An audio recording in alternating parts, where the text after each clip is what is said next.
नमो नमः तुलसी महारानी। दोस्तों, हिंदू धर्म में तुलसी का पौधा मात्र एक पौधा नहीं बल्कि साक्षी है, देवी लक्ष्मी के रूप माना जाता है। शास्त्र में कहा गया है कि जिस घर के आंगन में तुलसी हरी भरी रहती है वहां कभी दैत्य और अकाल मृत्यु प्रवेश नहीं कर सकते हैं। आज के इस वीडियो में हम जानेंगे कि भगवान श्री कृष्ण को तुलसी इतनी प्रिय क्यों है और कैसे एक साधारण से दिखने वाली तुलसी की सेवा ने यमराज के दूत को भी वापस लौटाने पर मजबूर कर दिया। आज की यह कथा आपके जीवन की दिशा बदल सकती है, इसीलिए इसे अंत तक जरूर सुने। इस बार देवी सत्यभामा ने श्री कृष्ण से पूछा, हे स्वामी, आप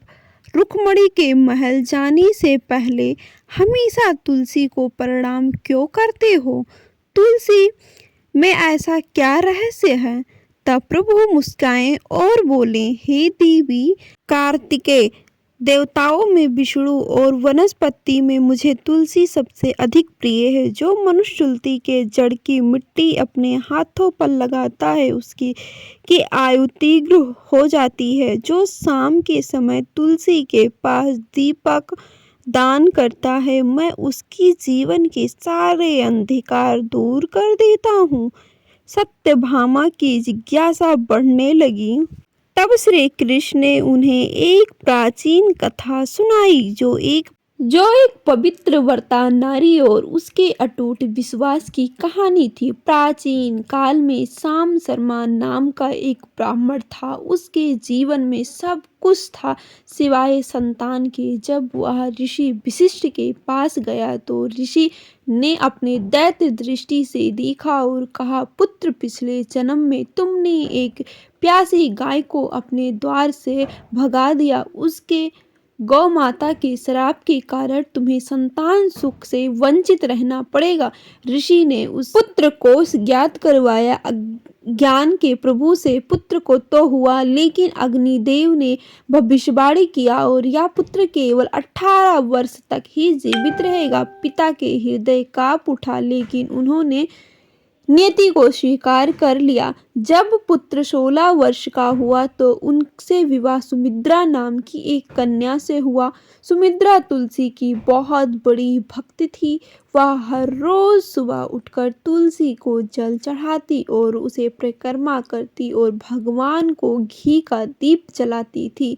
जब पुत्र की आयु 18 वर्ष की आई तो पूरे घर में मातम छा गया, लेकिन सुमित्रा बिल्कुल भी विचलित नहीं हुई। उसने तुलसी माता के सामने संकल्प लिया, हे माँ, यदि मेरी भक्ति सच्ची है तो मेरे सुहाग पर कोई आज नहीं आना चाहिए।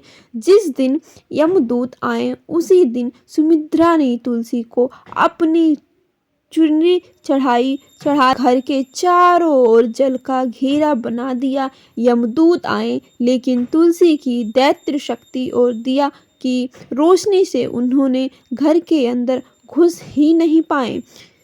स्वयं यमराज जब भैंस पर सवार होकर आए तो सुमित्रा ने उनके चरणों में गिरकर श्रुति शुरू कर दी। उसके पवित्र व्रता देवी यमराज ने अनजाने में आशीर्वाद दिया, सदा सौभाग्यवती भव। जब यह यमराज को अपनी भूल का पता चला तो उन्होंने कहा, बेटी, तुम्हारी तुलसी भक्ति ने आज तुलसी मृत्यु के विधान को भी बदल दिया। यमराज ने उस बालक को दीर्घ और कहा। जाते जाते यमराज ने कहा, जिस घर में शाम को तुलसी के पास दीपक जलाया जाएगा वहां मेरा कोई भी दूत कभी आगमन नहीं कर पाएगा। तो भक्तों, यह तुलसी महारानी की महिमा। अगर आप भी अपने घर में सुख शांति चाहते हो तो रोज शाम को तुलसी के पास दीपक जरूर जलाएं। दीपक जलाने से कुछ मंत्रों का भी जाप करें। आशा है आपको आज का ये वीडियो पसंद आया है। कमेंट में जय तुलसी महारानी जरूर लिखना और वीडियो को लाइक करके अपने परिवार के साथ शेयर जरूर करना।